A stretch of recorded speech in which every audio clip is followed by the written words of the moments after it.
Welcome back, chocolate lovers. Today, it's all about the sweet journey of how chocolate is made, from bean to bar. Get ready to indulge in the fascinating world of chocolate creation, because who doesn't love a good chocolate story?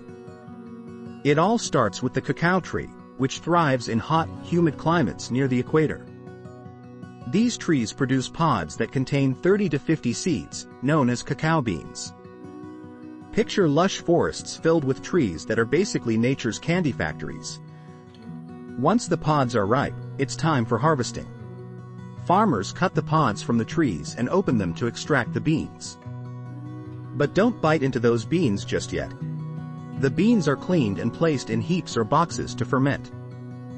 This fermentation process is crucial, as it develops the rich flavors and aromas we love. It's like a flavor party happening right before our eyes. After fermentation, the beans are dried under the sun to remove excess moisture. Then, they're roasted at around 120 degrees Celsius for 20 to 30 minutes. This roasting transforms the beans, enhancing their flavor. The smell of roasting cacao is simply irresistible.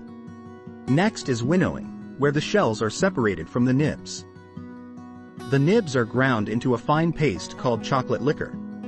Yes, it's called liquor, but don't get too excited. It's not the kind you drink. Now, let's talk about conching. The chocolate liquor is mixed with sugar and other ingredients before being conked. This process involves heating and kneading to develop a smooth texture. After that, it's tempered for that glossy finish and poured into molds.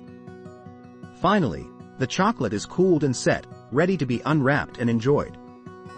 So, next time a chocolate bar tempts you, remember the incredible journey it took to get there. Don't forget to like, subscribe, and keep indulging in the magic of chocolate.